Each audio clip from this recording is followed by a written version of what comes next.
വേദിയിലും സദസ്സിലും ഉപവിഷ്ടരായിട്ടുള്ള ബഹുമാന്യരെ, പ്രിയമുള്ളവരെ, വൈജ്ഞാനിക പുസ്തക പ്രസിദ്ധീകരണ രംഗത്ത് കേരള സർക്കാർ സാംസ്കാരിക വകുപ്പിന് കീഴിലുള്ള ശ്രദ്ധേയമായ ഒരു സ്ഥാപനമാണ് കേരള ഭാഷാ ഇൻസ്റ്റിറ്റ്യൂട്ട്. നിരവധിയായ പുസ്തകങ്ങൾ പ്രസിദ്ധീകരിച്ചുകൊണ്ട് ഉന്നത വിദ്യാഭ്യാസ മേഖലയിൽ വ്യത്യസ്തമായ വിഷയങ്ങളിൽ അക്കാഡമിക് തലത്തിൽ പുസ്തകങ്ങൾ പ്രസിദ്ധീകരിക്കുന്ന സ്ഥാപനമാണ്. അതിൻ്റെ ഭാഗമായി വനമേഖലയുമായി ബന്ധപ്പെട്ട 2 പുസ്തകങ്ങളാണ് ഇന്നിവിടെ പ്രകാശനം ചെയ്യുന്നത്. വൃക്ഷങ്ങൾ വിസ്മയങ്ങൾ, അതുപോലെ തന്നെ മനുഷ്യ വന്യജീവി സംഘർഷങ്ങൾ കേരളത്തിൽ. ഈ പുസ്തകങ്ങൾ പ്രകാശനം ചെയ്യുന്നതിന് ഇവിടെ എത്തിച്ചേർന്നിട്ടുള്ളത് ഈ മേഖലയിലെ പ്രമുഖരായിട്ടുള്ള ആളുകളാണ്. അതുപോലെ തന്നെ ഞാൻ എൻ്റെ കുറഞ്ഞ സമയമേ ഉള്ളൂ, ഞാൻ എൻ്റെ കർത്തവ്യത്തിലേക്ക് കടക്കുകയാണ്. ഈ പുസ്തക പ്രകാശനത്തിൽ ആധ്യക്ഷം വഹിക്കുന്നത് കേരള ഭാഷാ ഇൻസ്റ്റിറ്റ്യൂട്ടിൻ്റെ ഡയറക്ടർ ബഹുമാനപ്പെട്ട ഡോക്ടർ എം സത്യൻ സാറാണ്. ഇൻസ്റ്റിറ്റ്യൂട്ടിനെ പുതിയ ദിശാബോധത്തിലേക്ക് നയിക്കുന്ന സത്യമാഷിനെ സ്നേഹപൂർവ്വം സ്വാഗതം ചെയ്യുന്നു. ഈ പുസ്തകം പ്രകാശനം ചെയ്യുന്നത് വന മേഖലയിലെ വനസംരക്ഷണ ഡെപ്യൂട്ടി കമ്മീഷണറായിട്ടുള്ള വി സജികുമാർ IFS ആണ്.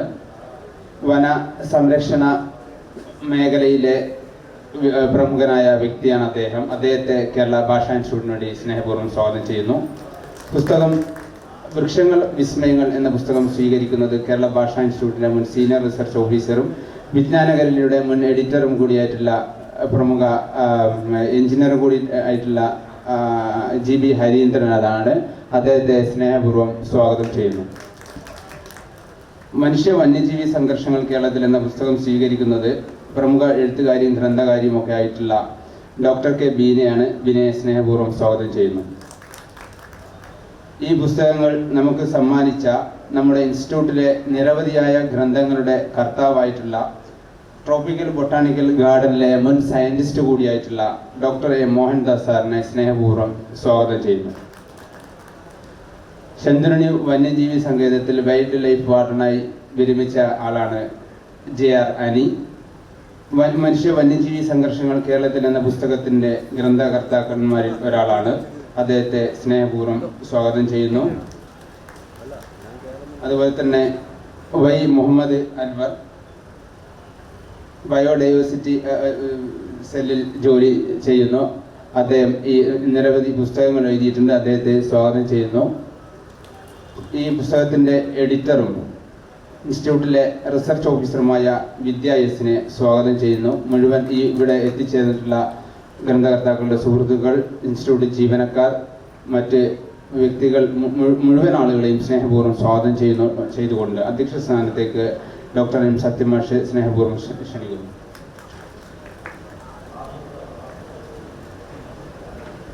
വേദിയിലും സദസ്സിലുമുള്ള പ്രിയപ്പെട്ടവരെ, അരമണിക്കൂറിനുള്ളിൽ എല്ലാ സംസാരവും നിർത്തേണ്ട ഒരു മരണമണി പോലെ അവിടെ ഇങ്ങനെ കാണിക്കുന്നതുകൊണ്ട് കൂടുതലൊന്നും സംസാരിക്കാൻ ഉദ്ദേശിക്കുന്നില്ല. ഈ 2 ഓതർമാരും ഞങ്ങൾക്ക് പുതിയ ആളുകളല്ല. ഭാഷാ ഇൻസ്റ്റിറ്റ്യൂട്ടിൻ്റെ മറ്റു പല ഗ്രന്ഥങ്ങളും ചെയ്ത ആളാണ്. JR അനി എന്നെ സംബന്ധിച്ചിടത്തോളം വലിയ സൗഹൃദം സൂക്ഷിക്കുന്ന ഒരാളാണ്. മോഹൻദാസ് സാറും ആയിട്ടും ഇവിടെ വന്നതിന് ശേഷം നല്ല ബന്ധം നിലനിർത്താൻ കഴിയുന്നുണ്ട്. അതുകൊണ്ട് തന്നെ ഇത്തരം ഒരു വിഷയമൊക്കെ വരുമ്പം ഞങ്ങൾ ആദ്യം സംസാരിക്കുക ഇവരോട് തന്നെയാണ്. നമുക്കറിയാം, വന്യജീവി ആക്രമണം കൊണ്ട് കേരളം അതൊരു പൊളിറ്റിക്കൽ പ്രശ്നം പോലുമായൊരു സമയത്താണ് ഇത്തരമൊരു പുസ്തകം നമ്മൾ തയ്യാറാക്കിയിട്ടുള്ളത്.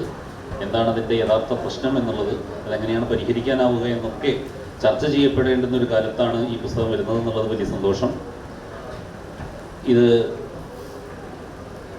പ്രകാശനം ചെയ്യാൻ ഫോറസ്റ്റ് വകുപ്പിൽ നിന്ന് തന്നെ ഒരാളെ കിട്ടിയെന്നുള്ളതിൻ്റെ സന്തോഷവും പ്രധാനമാണ്. കാരണം അവർക്ക് പറയാനാവുന്നത്ര ഒരുപക്ഷെ നമുക്കൊന്നും ഈ വിഷയമായിട്ട് അത്ര ബന്ധം ഉണ്ടാവണമെന്നില്ല. അതുകൊണ്ട് ഞാൻ കൂടുതൽ സമയം, ഒരു 12 മിനിറ്റോളം നമ്മുടെ പ്രകാശനങ്ങൾ കൊടുക്കും. ആകെ അരമണിക്കൂറാണ്. ബാക്കി എല്ലാവരും അത് അനുസരിച്ച് സമയം ക്രമീകരിക്കണം എന്ന് മാത്രം പറഞ്ഞുകൊണ്ട് പുസ്തക പ്രകാശനം നടത്തുന്നതിന് വേണ്ടിയിട്ട് സജികുമാർ സാറിനെ ക്ഷണിക്കുകയാണ്. ആദ്യ പുസ്തകം വൃക്ഷങ്ങൾ വിസ്മയങ്ങളാണ്. അത് ഏറ്റുവാങ്ങാൻ നമ്മുടെ ഒരു മുഖവരൊന്നും വേണ്ട. ഭാഷാ ഇൻസ്റ്റിറ്റ്യൂട്ടിൻ്റെ റിസർച്ച് ഓഫീസറും സീനിയർ റിസർച്ച് ഓഫീസറും മാത്രമല്ല, വിജ്ഞാന കൈരളിക്ക് നല്ല മുഖം നൽകിയ ഒരാളാണ്. അദ്ദേഹത്തെയും ക്ഷണിക്കുന്നു.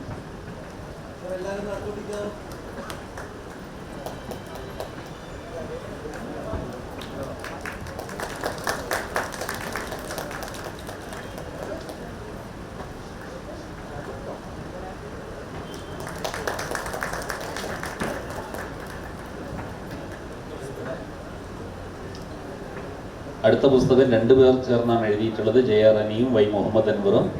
2 പേരെയും ക്ഷണിക്കുകയാണ്. പുസ്തകം സ്വീകരിക്കുന്നത് ഡോക്ടർ കെ ബീനയാണ്.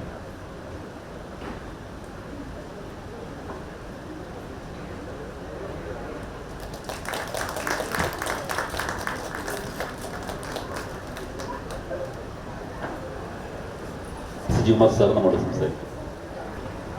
പ്രിയപ്പെട്ടവരെ, വളരെ സന്തോഷത്തോടു കൂടിയാണ്.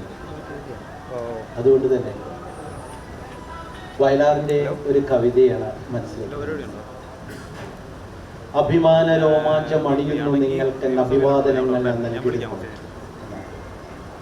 അതുകൊണ്ട് എഴുതിയ ഈ എൻ്റെ എഴുത്തുകാർക്ക്, ഗ്രന്ഥകർത്താർക്ക് ആദ്യമായിട്ട് ഞാൻ അഭിമാനം പറയുകയാണ്.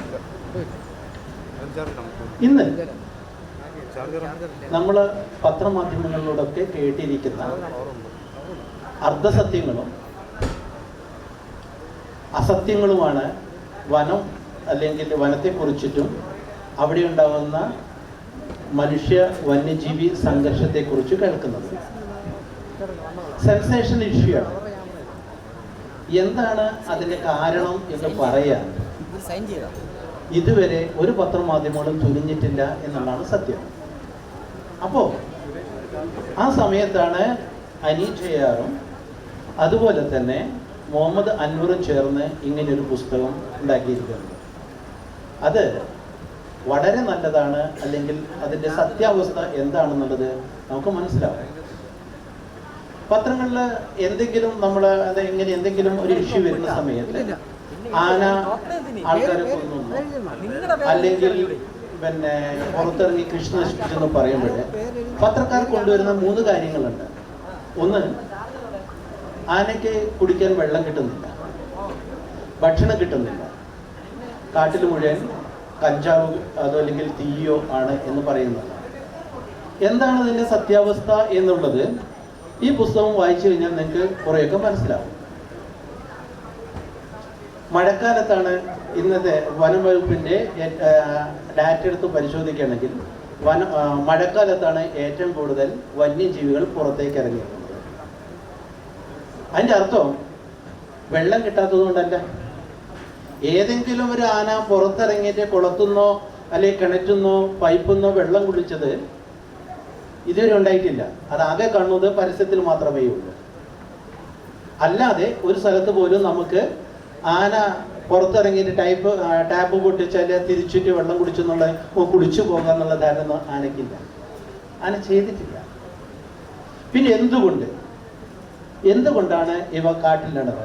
അപ്പോൾ ഈ പ്രശ്നങ്ങളൊക്കെ ഉണ്ടാകുമ്പോൾ ജനങ്ങൾ മുഴുവൻ നമ്മളോട് പറയുന്നത് ഇതാണ്: ഇത് വനംവകുപ്പിൻ്റെ ആനയാണ്,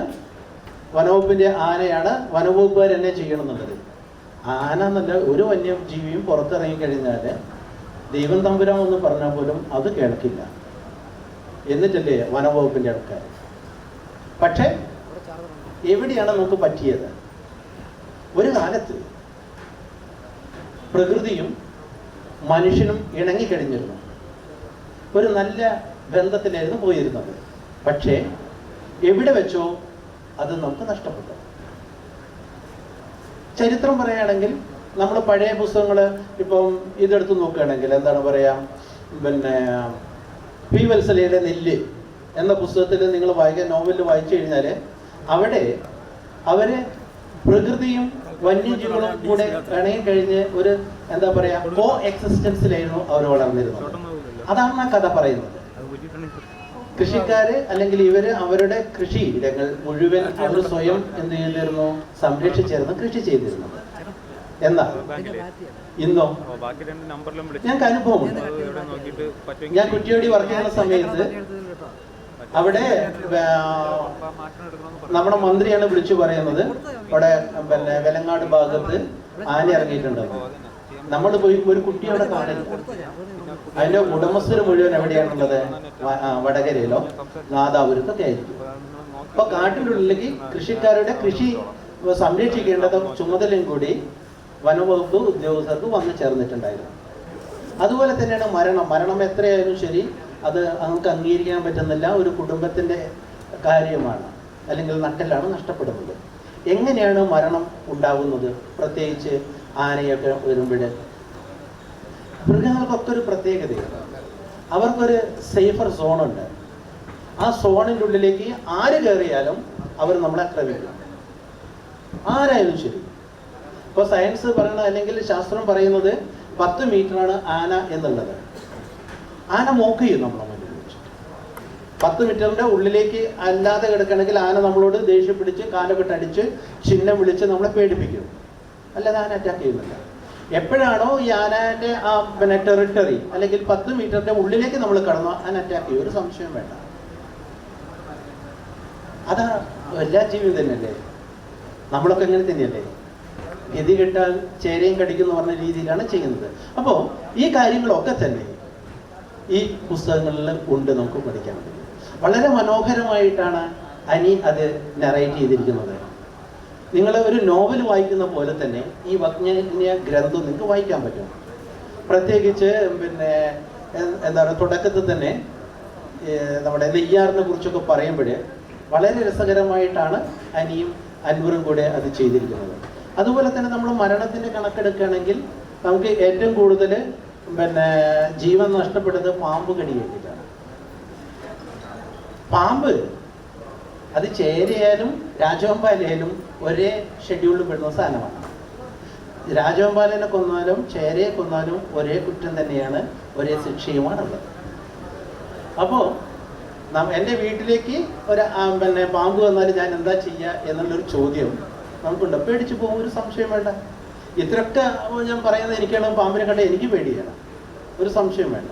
അപ്പോൾ ഈ വരുന്ന പാമ്പിനെ എങ്ങനെ കൈകാര്യം ചെയ്യണം എന്നുള്ളത് അതിൻ്റെ സ്റ്റേറ്റ് ലെവൽ നോഡൽ ഓഫീസറും അതുപോലെ തന്നെ ട്രെയിനറുമാണ് അൻവർ. അൻവറിൻ്റെ ചുമതലയിലാണ് നമ്മൾ സർപ്പ എന്ന ആപ്പ് ഉണ്ടാക്കിയിരുന്നത്.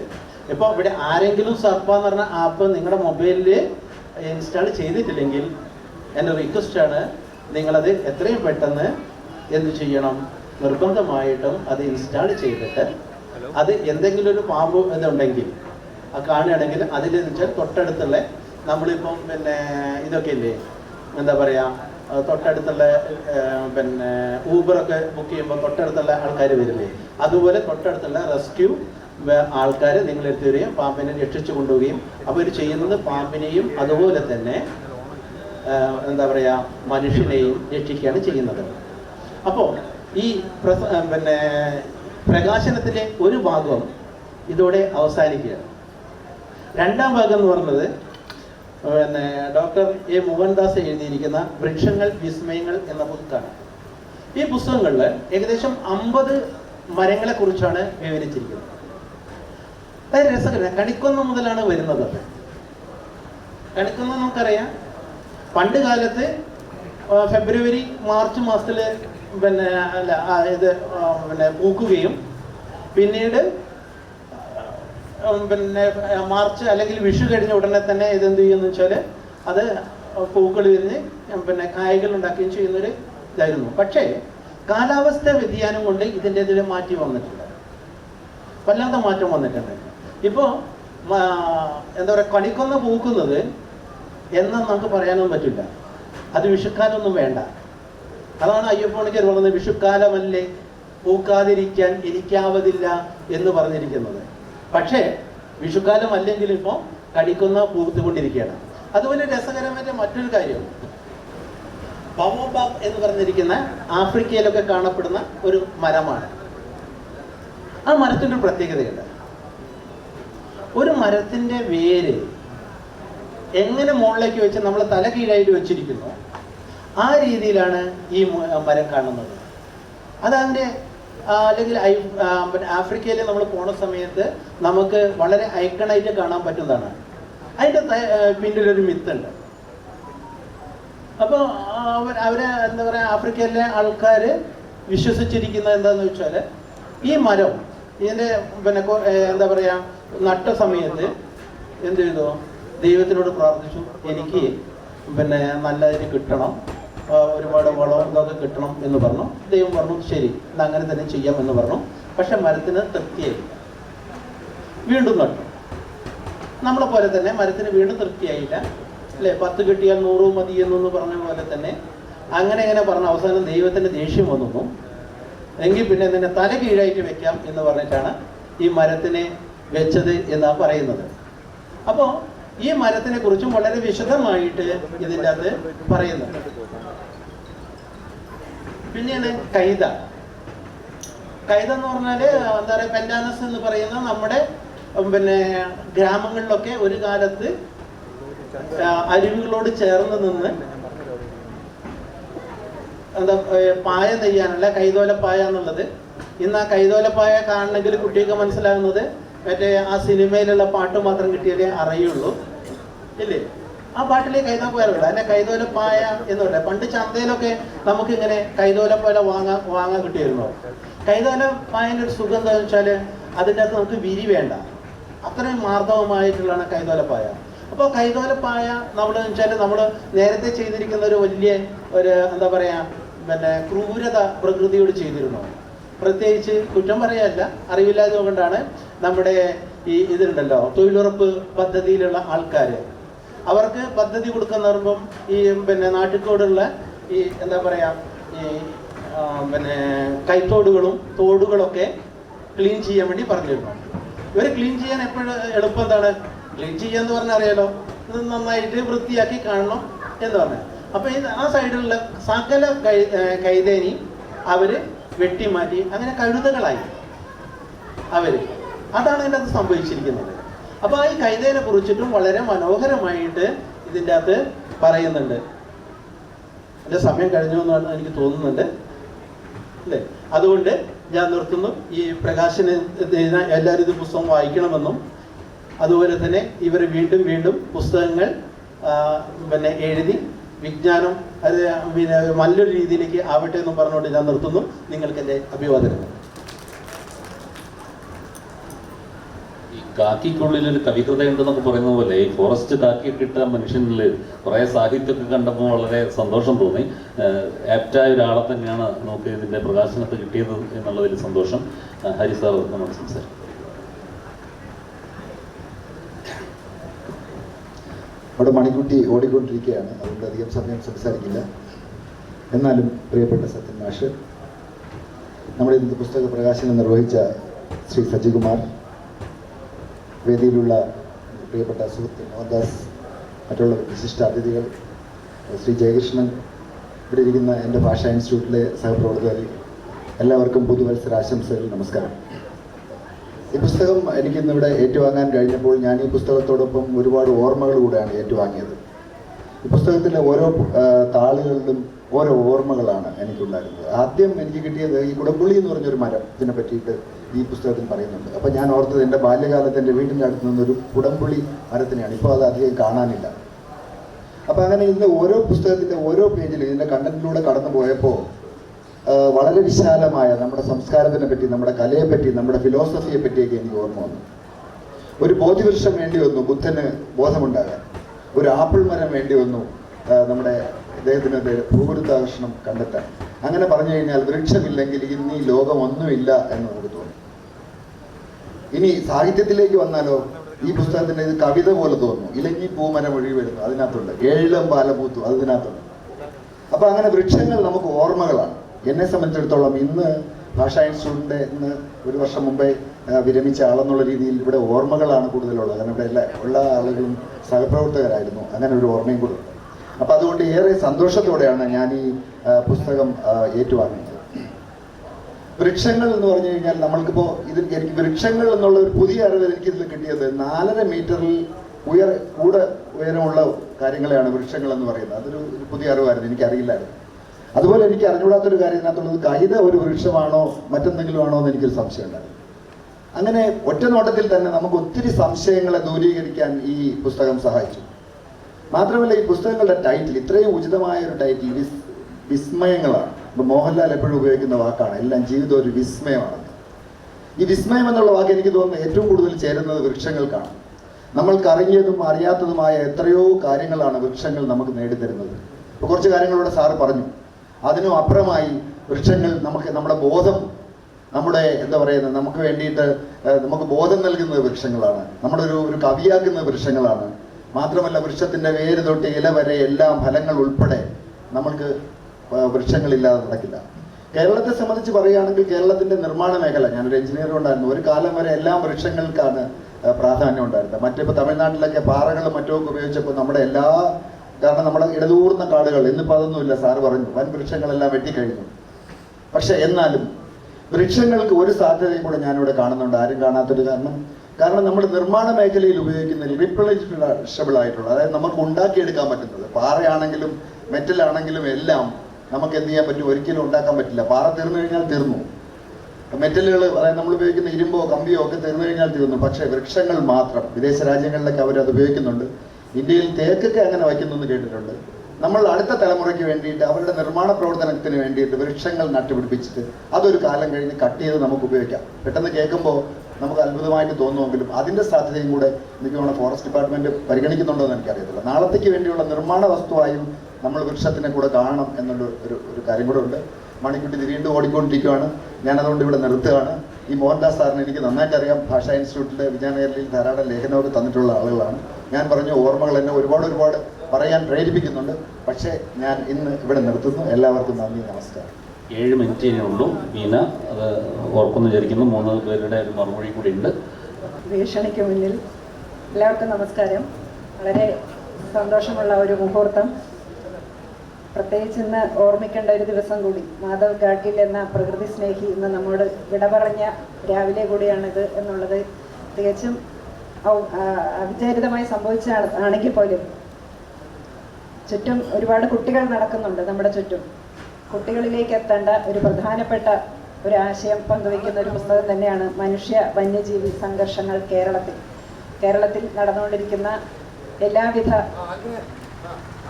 പാരിസ്ഥിതിക പ്രശ്നങ്ങളും എത്രത്തോളം ആഴത്തിൽ പഠിക്കണം എന്നതിനുള്ള ഒരു മറുപടി കൂടിയാണ് ഈ ഒരു പുസ്തകമെന്ന് ആദ്യം ഓർമ്മിപ്പിക്കുന്നു. ഇത് ഒരു പുസ്തക രൂപത്തിൽ എത്തിക്കുക എന്നുള്ളത്, പുസ്തകം എഴുത്തുകാർ എന്നതിലുപരി പ്രകൃതി പ്രവർത്തകർ, പാരിസ്ഥിതിക പ്രവർത്തകർ ഒരു പുസ്തകം രചിക്കുമ്പോൾ അതിന് വല്ലാത്തൊരു അറ്റാച്ച്മെൻ്റ് ഉണ്ടാവും. അതുകൊണ്ട് തന്നെ അവർക്ക് കൂടുതൽ വർത്തമാനം പറയാനുള്ള ഒരു സ്പേസ് കൊടുത്തേ മതിയാവുള്ളൂ. എല്ലാവിധ ഭാവുകങ്ങളും നമ്മുടെ മക്കൾക്ക് ഏറ്റവും കൂടുതൽ ഈ പുസ്തകം പ്രയോജനപ്പെടട്ടെ എന്ന് ആത്മാർത്ഥമായി ആശംസിച്ചുകൊണ്ട് നിർത്തട്ടെ. സമയക്കുറവ് മൂലം ഞാൻ പ്രത്യേകിച്ചൊന്നും പറയാനില്ല. എല്ലാവർക്കും എൻ്റെ കൂപ്പുകൈ. വൃക്ഷങ്ങൾ വിസ്മയങ്ങൾ എന്നുള്ള വാക്കിൽ തന്നെ അർത്ഥം, അതിൻ്റെ പൂർണ്ണ അർത്ഥം എന്താണെന്ന് ഇവിടെ പലരും പറഞ്ഞു കഴിഞ്ഞു. എനിക്ക് ശരിക്കും ഞാൻ tropical botany ഗാർഡനിലെ gene bank set ചെയ്യുന്നതിൽ ഒരു പ്രധാന വ്യക്തിയായിട്ട് പ്രവർത്തിച്ചതുകൊണ്ട് ഒത്തിരി സസ്യങ്ങളുമായിട്ട് എനിക്ക് കൂടുതൽ ഇടപെടേണ്ടി വന്നപ്പോൾ എനിക്ക് വിസ്മയങ്ങളായിട്ട് തോന്നിയ വൃക്ഷങ്ങളെക്കുറിച്ചും ഞാൻ നേരിൽ കണ്ട വൃക്ഷങ്ങളെക്കുറിച്ചും മാത്രമേ ഞാൻ എഴുതിയിട്ടുള്ളൂ. ഇന്ത്യയിലെ തന്നെ ഇപ്പം കണിക്കൊന്ന, മഞ്ചാടി എന്നൊക്കെ പറയുന്നത് നമുക്ക് നേരിട്ട് അറിയാവുന്നതാണ്. പക്ഷേ സാർ പറഞ്ഞ പോലെ ബവബാവും റെഡ്വുഡ് ട്രീയും ഒക്കെ ഞാൻ നേരിട്ട് ആ സ്ഥലത്ത് പോയി കണ്ടതിന് ശേഷമാണ് ജിങ്കോയൊക്കെ ഞാൻ എഴുതിയത്. എനിക്ക് ഓരോ വൃക്ഷങ്ങളും വിസ്മയങ്ങൾ തന്നെയാണ്. കാരണം ഈ ഭൂമിയുടെ ജൈവ മണ്ഡലത്തിനെ കുട പോലെ പിടിച്ചു നിർത്തി ഈ ജൈവ വൈവിധ്യത്തിനെ സംരക്ഷിക്കുന്നതിൻ്റെ പ്രധാനി എന്ന് പറയുന്നത് വൃക്ഷങ്ങളാണ്. മഴക്കാടുകളായാലും ബാക്കിയുള്ള കാടുകളായാലും എല്ലാവരും. ഒരു കാര്യം ഞാൻ പറയാം, ഒരു വൃക്ഷം പൊട്ടിമുളച്ചുണ്ടായാൽ അത് മരിക്കുന്നിടം വരെ നെടുനീളത്തിൽ അവനവിടെ നിൽക്കുകയാണ്. കാറ്റ്, മഴ, വെയിൽ, ചൂട്, മഞ്ഞ് ഒന്നും അവന് പ്രശ്നമല്ല. അവൻ മരിച്ച് തീരുമ്പോൾ മാത്രമേ അത് മാറുന്നുള്ളൂ. അതിൻ്റെ എക്സാമ്പിൾ കാണണമെങ്കിൽ ആൻഡമാനിലെ വണ്ടൂർ എന്ന് പറഞ്ഞ സ്ഥലത്ത് പടോക്ക് മരങ്ങൾ തന്നെത്താനെ വീണ് ആ കടൽ തീരത്ത് അതിൻ്റെ അവശിഷ്ടങ്ങൾ കിടക്കുന്നു. ഇപ്പോഴും കിടപ്പുണ്ട്, മാറിയിട്ടില്ല. അതുവരെ അവൻ അജയ്യനായി ഈ പ്രകൃതിയെയും ഈ ഭൂമിയെയും സംരക്ഷിക്കുന്നു.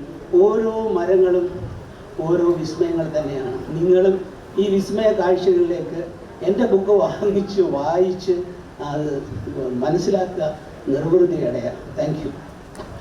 വേദിയിലും സദസ്സിലുമുള്ള ബഹുമാന്യര്, വന്യജീവി സംഘർഷങ്ങളെ സംബന്ധിച്ചുള്ള ഈ ഒരു പുസ്തകം ശരിക്കത് പ്രിയപ്പെട്ട ബഹുമാനപ്പെട്ട JR അലി സാറിൻ്റെ പുസ്തകമാണ്. അതിലൊരു ചെറിയൊരു പോർഷനാണ് ഞാൻ കോൺട്രിബ്യൂട്ട് ചെയ്തത്. വനങ്ങളുമായി ഏറ്റവും ബന്ധപ്പെട്ട് വന്യജീവികളുമായി ഏറ്റവും ബന്ധപ്പെട്ട് ജീവിക്കുന്ന വനപാലകർ എന്ന നിലയിൽ ഞങ്ങളുടെ അനുഭവങ്ങളും കൂടെയൊക്കെ കൂട്ടിച്ചേർത്ത് ഇത്തരത്തിലൊരു പുസ്തകത്തിന് ഒരു എളിയ ശ്രമം നടത്താൻ സാധിച്ചതിൽ വളരെയധികം ചാരിതാർത്ഥ്യമുണ്ട്. മോഹൻദാസ് സാർ വൃക്ഷങ്ങളുടെ വിസ്മയത്തെ പറ്റി പറഞ്ഞു. പക്ഷേ വൃക്ഷങ്ങളോടൊപ്പം തന്നെ ഓരോ ചെറിയ ജീവികളും വിസ്മയങ്ങളാണ്. തേനീച്ചകളോ അല്ലെങ്കിൽ ചേരപ്പാമ്പുകളോ അല്ലെങ്കിൽ കടുവകളോ ഇല്ലാതെ നമുക്ക് ഈ ഭൂമിയിൽ നിലനിൽപ്പില്ല എന്നുള്ളത് ഒരു യാഥാർത്ഥ്യം തന്നെയാണ്. മനുഷ്യ വന്യജീവി സംഘർഷങ്ങൾ ഇന്നും ഇന്നലെയും തുടങ്ങിയതൊന്നുമല്ല. ഇത് ഇപ്പോൾ നിലവിൽ ഇതൊരു സാമൂഹികവും രാഷ്ട്രീയവും പാരിസ്ഥിതികവും ഒക്കെയായ മാനങ്ങളുള്ള ഒരു വളരെയധികം ചർച്ച ചെയ്യപ്പെടുന്ന ഒരു പ്രശ്നം തന്നെയാണ്. എന്നിരുന്നാലും നമ്മുടെയൊക്കെ ഒരു 1000-ഓ 2000-ഓ വർഷം മുമ്പുള്ള തലമുറകൾ ഇത്തരം ജീവികളോടൊപ്പം ഇത്തരം ഇടതൂർന്ന അല്ലെങ്കിൽ നിബിഡമായ വനങ്ങളിൽ ഇന്നും ഉള്ള യാതൊരു സുരക്ഷാ സംവിധാനങ്ങളോ അതായത് വീടുകളോ മറ്റ് യാത്രാ സൗകര്യങ്ങളോ ഒന്നുമില്ലാതെ വനങ്ങൾക്കുള്ളിൽ ഈ ജീവികളോടൊപ്പം ജീവിച്ചവർ തന്നെയാണ്. അപ്പോൾ ഈ ഒരു പുസ്തകം നിങ്ങൾ ഏറ്റെടുക്കും എന്ന് പ്രതീക്ഷിക്കുന്നു. എല്ലാവർക്കും നന്ദി അറിയിക്കുന്നു. Thank you.